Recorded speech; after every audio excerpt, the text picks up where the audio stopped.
These are platforms where people buy and sell raw land. But the secret is in the pricing. So all I'm going to ask for is a $2,500 down payment, and then I'll make it a car payment. Let's say $299 a month at 9% interest for the next 84 months. So it's a one-time sale. I'm going to get my money out on the down payment. I could go 6 to 10 months out. And now I'm going to get $299 a month and 9% interest for the next 84 months. Alex, no renters, no rehabs, no renovations, no rodents. Welcome to the Physicians and Properties Podcast, the show where we teach you how investing in real estate can give you the freedom to practice medicine and live life how you want. Doctor! Now, here's your host, Dr. Alex Schloe.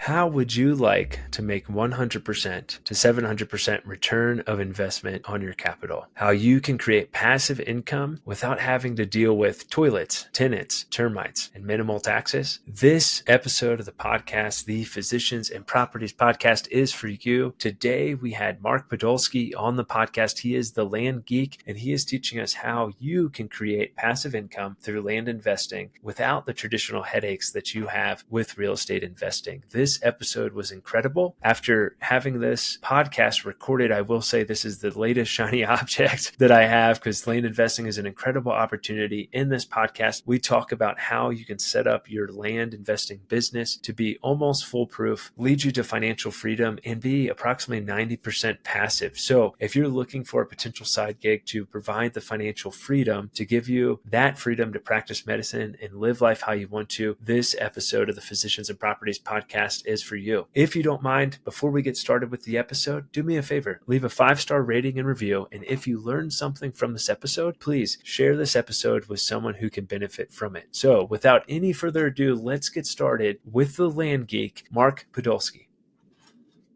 Mark Podolsky, welcome to the Physicians and Properties Podcast. I'm so excited to have you here on the podcast. Looking forward to learning more about land investing from the Land Geek himself. How are things going in Arizona? Dr. Alex, thank you so much for having me. Arizona is amazing. That's awesome. That's awesome. Probably a little bit warmer there in Scottsdale than it is here, I would imagine, but all good. Yeah, it's beautiful. This is the best time of year to be here. Yeah, absolutely. We were out in Sedona, actually. We did a road trip from Colorado Springs out to Yosemite, and then we came down through Sedona and up New Mexico. And Arizona is just beautiful. I think the more time I spend in Arizona, I'm blown away by the diversity of the landscape. I think everybody thinks it's just going to be a desert. And up, in Sedona is beautiful, and Tucson and that whole area was just gorgeous. So anyways, it's a great place to be. Well, I'm excited to have you on the podcast today. We haven't talked a whole lot about land investing on the podcast, but it's definitely an asset class that I think folks will be interested in, and I know they'll be very interested in it after they hear your podcast. But before we get to that, do you mind telling folks a little bit about yourself? Yeah. So if we rewind the tape to 2000, I was a miserable, micromanaged 45-minute commute to work and back investment banker, specializing in mergers and acquisitions with private equity groups. Alex, it got so bad for me. I wouldn't get the Sunday blues, anticipating Monday coming around. I'd get the Friday blues, anticipating the weekend going by really fast and having to be back at work on Monday. So my firm hires this guy, and he's telling me that as a side hustle, he's buying up raw land, pennies on the dollar at tax deed auctions. He's flipping them online, and he's making a 300% return on his money. And I'm looking at companies all day long. And a great company, has 15% EBITDA margins or free cash flow. Average company's 10%. I'm looking at companies all day long, less than 10%. So of course, I don't believe them. So I've got $3,000 saved up for car repairs. I go to New Mexico. I buy up 10 half-acre parcels, an average price of $300 each. I flip them online, and they all sell for an average price of $1,200 each. It worked. So I took all that money, and I went to an auction in Arizona, which is where I live. And it's 2000. There's no one in the room.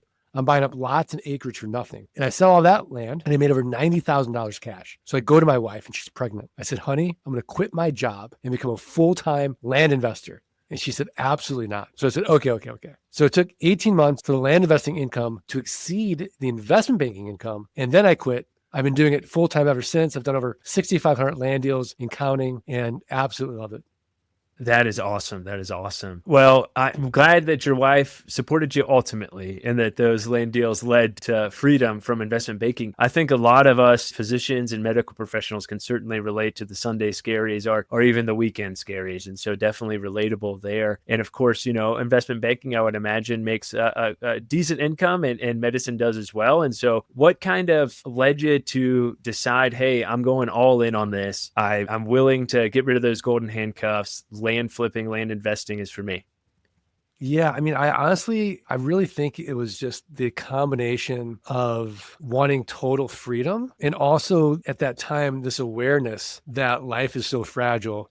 September 11th in downtown Phoenix at my job. And I remember thinking life is really fragile and I'm making all this money land investing. And I was really at that point where it's like, what's the worst thing that can happen, right? I should go for it. And at that point, I was pretty close to replacing my income. And so I started making that plan and I was just like, I'm going to go for it. And worst case scenario is I can just get another job if it doesn't work out. And that's really how I looked at it. And luckily it did work out. But if it didn't work out, I think that for me, I'm pretty unemployable. I really like just working when I want, where I want, with whom I want, and having that freedom and sort of reverse engineering. Well, how do I get that? That's awesome. Yeah, that freedom is what everyone's looking for. Financial freedom is one thing, but time freedom is really the big thing. And it can be tough. I tell folks all the time who are thinking about like, maybe I should cut back how much time I'm in the clinic, or maybe I should quit. And they're really worried. Like their biggest fear is like, oh, what am I going to do if this fails? It's really easy to get a job as a doctor. There's such a huge shortage. So worst comes to worst, your present day reality is your biggest fear. And so I think that that's something that can be hard to grasp sometimes. And I'm so glad to hear that worked out for you. What do you love about land investing? Okay, so I'm going to walk you through the model step by step so that you can replicate it. And then you're going to understand why I love it so much. Okay, so Alex, you live in Colorado. I do. Okay, I'm going to assume that you own 5 acres of raw land in New Mexico and you owe $200 in back taxes. So you're advertising 2 important things to me. Number one, you have no emotional attachment to the raw land. You're in Colorado and you own land in New Mexico. And number 2, you're financially distressed in some weird way because we don't pay for our property taxes. We don't value it in the same way. As a result, the county treasurer keeps sending you notices saying, Alex, you don't pay your property taxes, you're going to lose that property to a tax deed or a tax lien investor. So all I'm going to do is look at the comparable sales on your 5-acre parcel for the last 12 to 18 months. I'm going to take the lowest comparable sale and divide by 4. And that's going to give me what Warren Buffett would call a 300% margin of safety. And so I'm going to send you an offer. Let's say that the lowest comparable sale was $10,000. I'm going to send you an offer for $2,500. Now you accept it.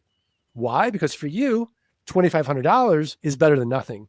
In reality, 3 to 5% of people are going to accept my quote unquote top dollar offer. But now that you've accepted it, I have to go through due diligence or in-depth research. I have to confirm you still own the property. I have to confirm that back taxes are only $200. I have to make sure there's been no breaks in the chain of title, no liens or encumbrances. And I have this whole big property checklist. I outsource it to my team in Jamaica. They're connected to an American title company. It costs about $11. Now, if I was closing a bigger deal, let's say a $5,000 land deal or more, I'd close traditionally through a title company. I wouldn't take any title risk, but this is only $2,500. So everything checks out. I send you a check for $2,300. I send the treasurer a check for $200. I own it free and clear. Now I'm going to flip it and I'm going to make a cash flow at a rental home. So I'm going to sell it 30 days or less and I have a built-in best buyer. Do you know who it is? I do not. It's the neighbors. So I'm going to send out neighbor letters saying, here's your opportunity, protect your privacy, protect your views, know your neighbor. So oftentimes the neighbors will buy. Now, if the neighbors pass, I'll go to my buyers list. The buyers list passes, I'll go to a little website you may have heard of. It's called Meta or Facebook, buy-sell groups, and the marketplace. And then I'll go to the lands, landmodo.com, land.com, landandfarm.com, landsamerica.com, landcentury.com, landflip.com, landhub.com. These are platforms where people buy and sell raw land. But the secret is in the pricing. So all I'm going to ask for is a $2,500 down payment, and then I'll make it a car payment. Let's say $299 a month and 9% interest for the next 84 months. So it's a one-time sale. I'm going to get my money out on the down payment.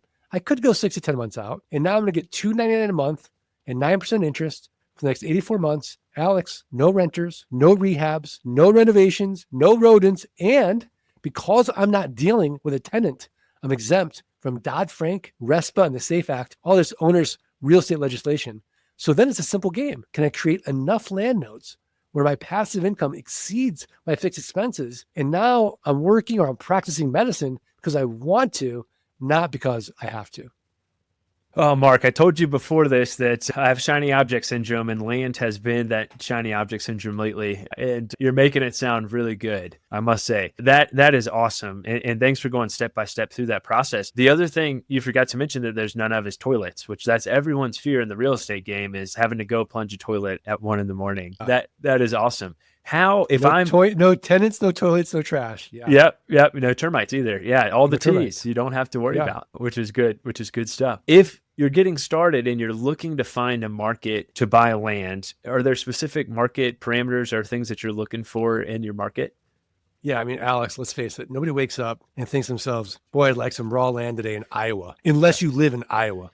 So we want to focus on areas in the Southwest, a little bit in the Northwest, California and Florida. So Arizona, Colorado, New Mexico, Texas, Nevada, Oregon, Washington, California, Florida, parts of the Midwest that are treed. These are going to be our biggest buyer pool. And so those are really going to be the areas that I want to focus on. Is there specific lot size that you're looking for, or kind of open to anything?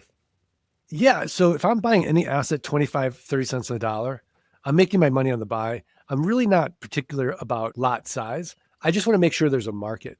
And so the way that I know that there's a market is in my county research. So for example, let's say that you and I go fishing, right? And we're on the lake and we see there's 10 boats on one side of the lake and they're all catching fish. And then we see on the other side of the lake, there's 2 boats and they're not catching any fish. We have to decide, where are we going to go to catch fish? Well, it's counterintuitive to be the 11th boat. Like, oh, there's all this competition over there, but that's where they're catching the fish. So that's where we want to go. And so you go to a website like landmodo.com and see, where are the land investors buying land that we know definitively if there's a market, and what's my budget? Where can I buy 5 to 7 parcels of land? So if I have $50,000 to invest, well, then I know I can invest $10,000 per parcel. But if I only have $5,000 to invest, well, I need to go to a less expensive county where I can buy land for $1,000 or less. So you have to know your budget, you have to know your market, and that's really where you want to start. That's beautiful. The cool thing about it too is you don't need, a huge down payment, or a large amount of capital to pay for a down payment for real estate. You're able to get into flipping land with $5,000 or $50,000. It's very market specific, but the capital needed, it sounds like, is much less. Yeah. I mean, I started with $3,000. I've had clients start with $500. Yeah. It's because really the value is, do you have enough money to send out a mailer? Mm-hmm. So if you can send out, if you have $100, you can send out a mailer. So let's say, for example, I send you an offer, you accept it, but I can't buy it. Well, maybe I'll just wholesale it then, and I'll sign the contract and I'll make some quick cash, and I'll start building up my cash reserves that way. Yeah, absolutely. Well, you brought up mailers, so I did want to hit on that. What does the marketing process look like for you, or what are you doing to find deals, or would you recommend someone getting started to find deals? Yeah. So again, to find the deal, you want to do county research, and you want to start at a website like landmodo.com and just see, where are the other land investors like me buying. And then to actually logistically send out offers, there's a software that I've created called lgpass.com. You would get a list at a place like, let's say, datatree.com, and you'd buy the list, you'd create this CSV file, you'd upload it into LGPass, and they would automatically send out the offers to that list. And then it would take you step by step through the process. So the last thing I want anybody to do is build another job for themselves. So between software on the front end, lgpass.com, geekpay.io on the back end, which is a note collection service that is a set and forget it note collection service, combined with inexpensive virtual assistants from around the world, 90% of this business can be automated, and you can go ahead and start building a passive income machine using these tools. That's awesome. Super cool. Super cool. Do you typically, for the mailers, are you sending out like a contract with the mailer, or what does a mailer look like typically for you? Yeah, the mailer is an offer with a contract for them to accept and sign and send back. Do you have any data on how many mailers you need to send out to close a deal? So we have a 3 to 5% response rate. So for every 100 offers, we'll get 3 to 5 back. Now, if I get less than 3, I know my offer came in too low. And if I get more than 5, I know my offer came in too high and I have to retrade. It's probably better in this market, depending on your time, to be a little high so that you can retrade. But if you're really busy, you might want to go in a little low and just get that low hanging fruit. So it's up to you, but that's really the metric that we're going to look at. That's awesome. It's a 3 to 5% response rate. That's pretty good. How many mailers typically, if say someone was getting started, they have a budget of $50,000 and they want to, we'll just use Colorado and as an example, because I'm here, they want to get started flipping land or land investing in Colorado. They have $50,000. They've gone to the county. We figured out, hey, El Paso County, Colorado Springs is a great county to do this in. How many mailers would you tell them to send out as they're getting started? Or would that still be kind of, hey, let's do 100, see how we get response and tailor that as we go? The way I would do it is I would do 30 a day. And why 30 a day? Number one, it's like working out. If I tell you your first week of working out, I want you to work out 2 hours a day, you'd be overwhelmed. But it also allows you to gauge the market quicker and you get a quicker response rate and you're sort of mitigating your pricing risk by doing 30 a day because it's going to be a 6-week lag time. 6 to 8 weeks before we start getting offers back. And so 30 a day gets you into a nice, easy habit of making offers. It's not going to hurt your cash flow either, $30 a day. And that's what I would recommend before you ramp up more.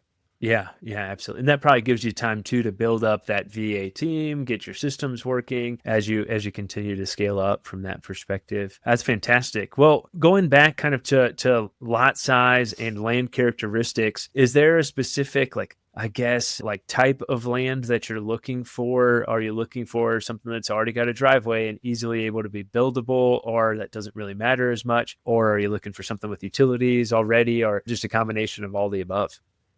I don't care.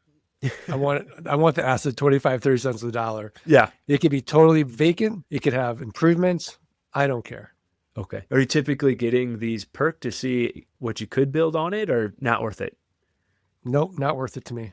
That's awesome. That's awesome. I love it. So, hey, the big thing is buying it right and then repositioning it correctly. But if you bought it right, the reposition aspect seems to be a lot easier from that perspective. Exactly. That's awesome. The folks that are typically buying it, you mentioned the neighbors. Are there another large pool of folks that are typically buying this land? Is it folks who are looking to build a second home, hunting? Is there anything that jumps out at you? Yeah, I mean, it's people that are typically wanting to do something in some future date with that land. And they thought, oh, I'll never be able to afford a piece of land. Now it's affordable. And maybe I can go out there, I can hunt, or I can camp. I can put a tiny home out there. I can do whatever I really want to do. They want unrestricted land typically. And so that's really the buyer or the legacy investors. Like, okay, here's an asset. I don't have to maintain. I don't have to protect. Can't be destroyed. It lasts forever. And I heard growing up, I should always own land. And so those are other types of investors as well. But typically, because we're buying more rural land an hour or two outside the city, we're not getting people that are looking to build their dream home right away out on those parcels. That makes a lot of sense. Yeah. And the other beauty of land is they're not making any more of it. So that definitely helps from that perspective. Very cool. So are you typically doing seller financing on the land, as you mentioned, or are you flipping land, or are you doing a combination of all the above? I only want seller financing. Okay. Because I don't want cash. I want cash flow. I think it's the antidote to financial insecurity. Yeah. So once my cash flow exceeds my fixed expenses, then I'm totally free to work when I want, where I want, and with whom I want, move up Maslow's hierarchy of needs and self-actualization to do what I really want to do in life. So cash is great, but then I've got to pay taxes and do it again. And it feels like a job where if I have this machine of cash flow coming in, a river of nickels, it compounds and it can be life-changing.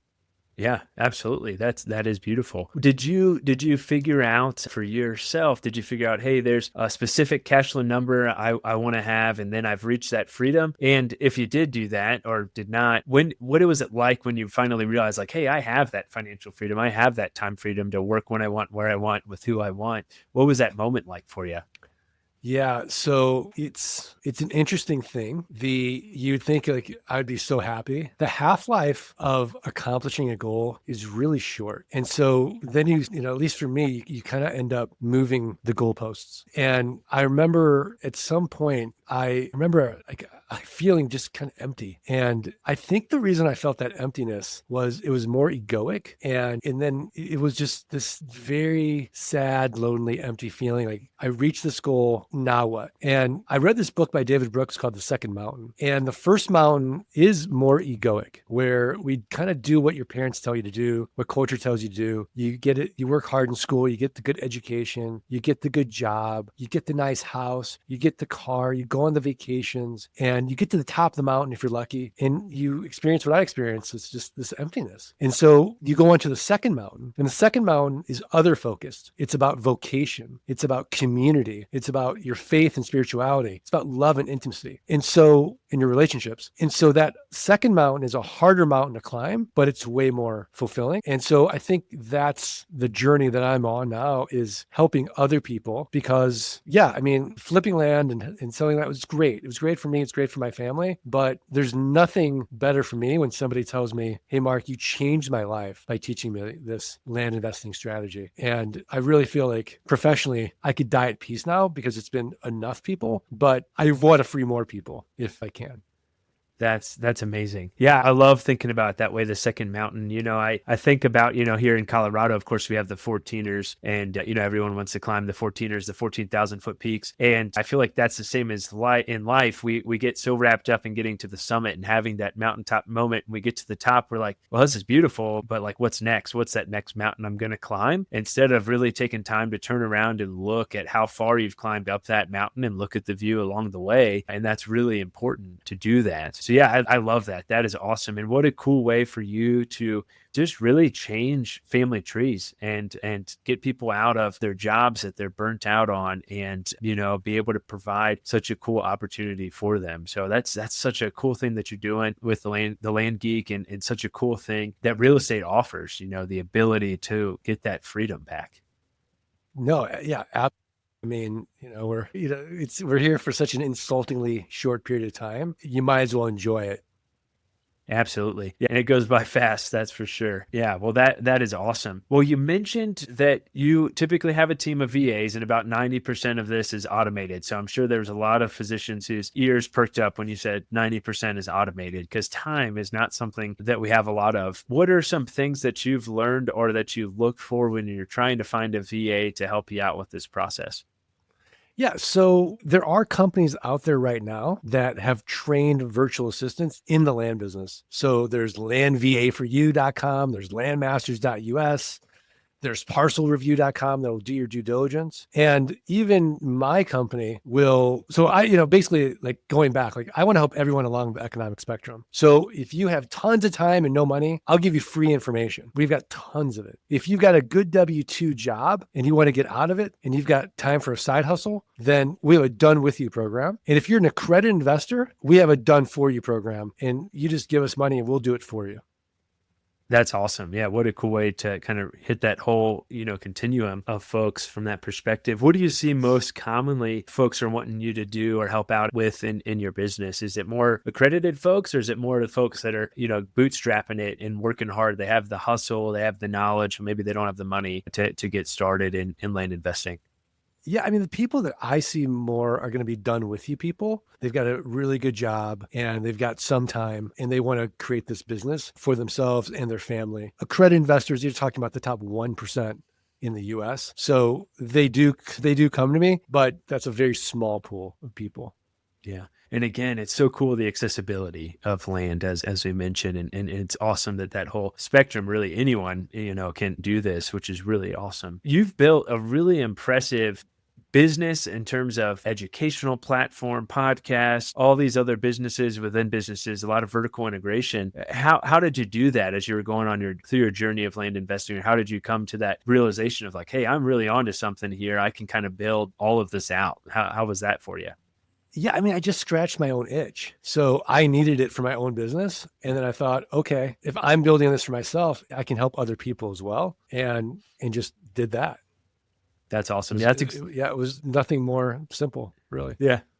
That's awesome. That's what we're doing in the residential assisted living space with the Row Room Assisted Living Mastermind. We're like, hey, this is something that's super needed in the space, and we have the opportunity to create this community, create this mastermind, bring the experts in. We're learning just as much as our members are, and we may just be a couple steps ahead of a lot of them, but we're all learning together, growing together, and changing that industry. And I feel like it's similar for land. I think, from a real estate investing perspective, I think probably the 4 best plays in real estate right now is residential assisted living. I'm biased, I have to say that first, but land investing, boutique hotels, and mobile home parks, I feel like are the top 4 of like, hey, those are the areas that I would feel very comfortable recommending to people to invest in now and in the future as well.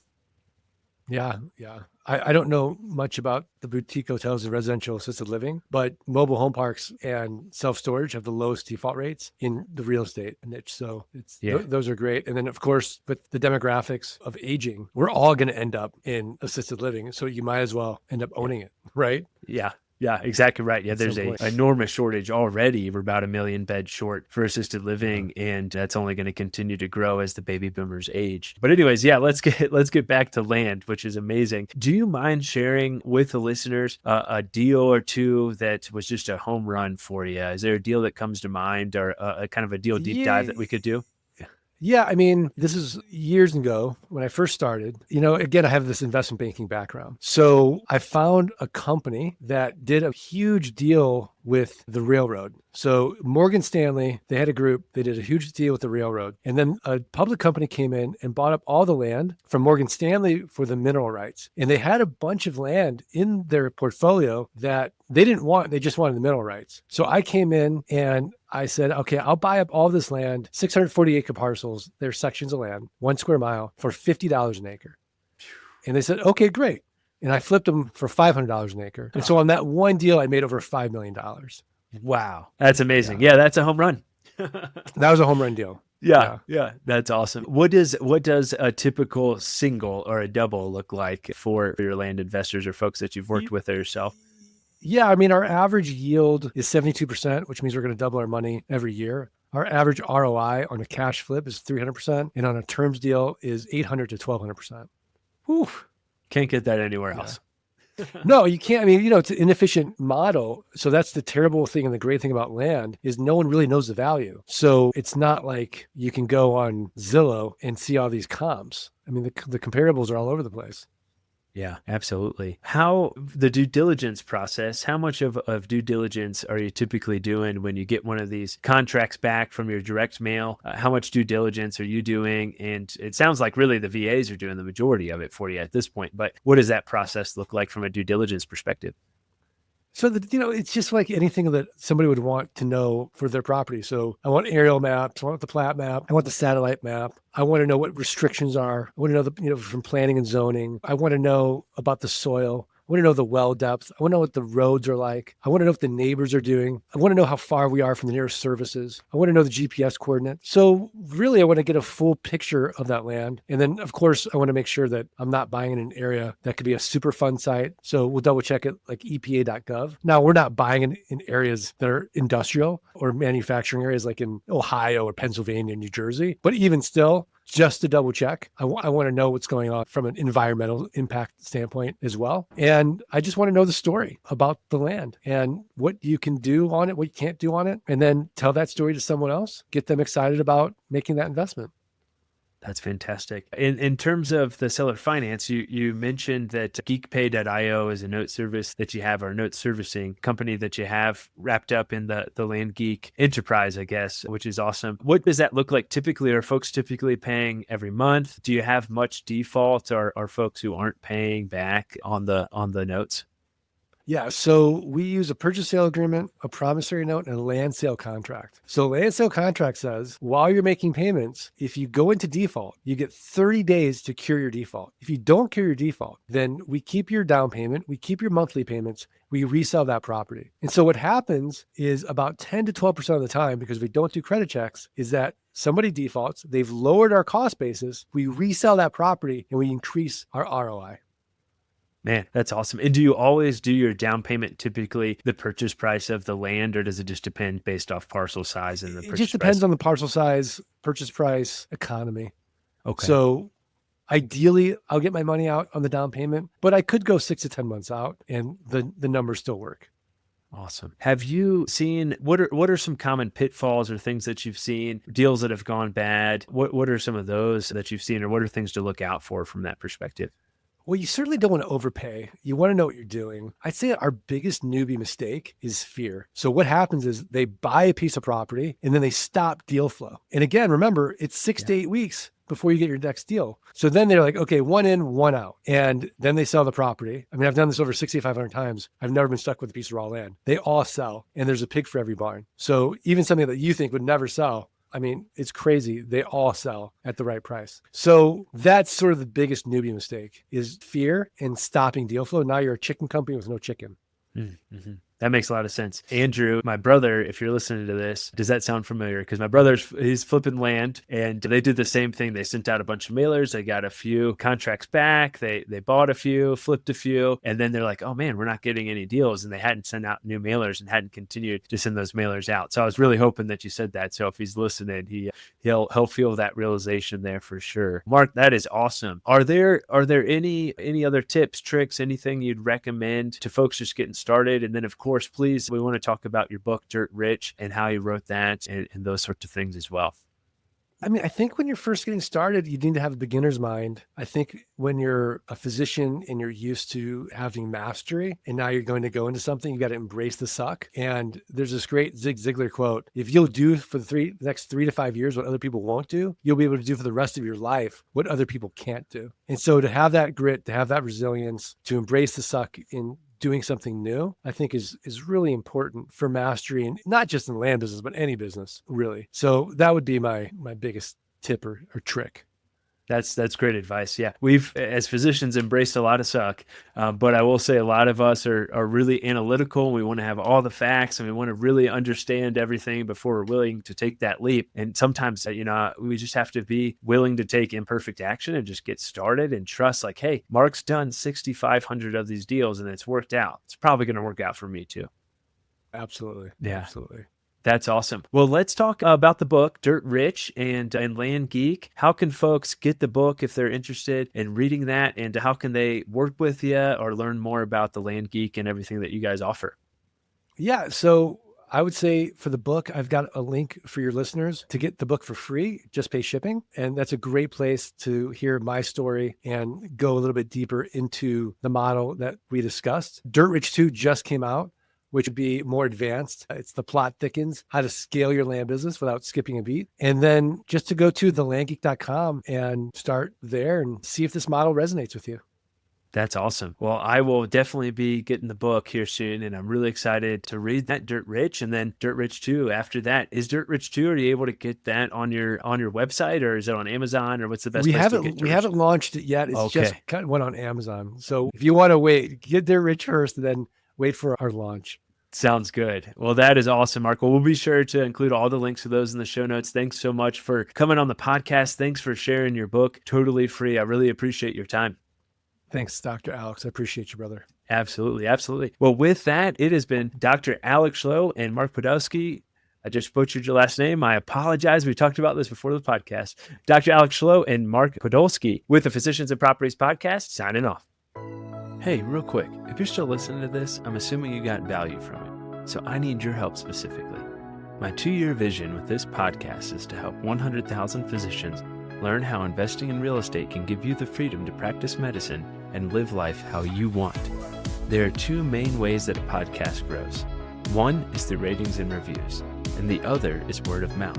If you can please leave me a 5-star rating and review on Apple Podcasts and Spotify, as well as send this to 1 to 2 friends that you think would get value from it, we can reach the physicians that we want to reach.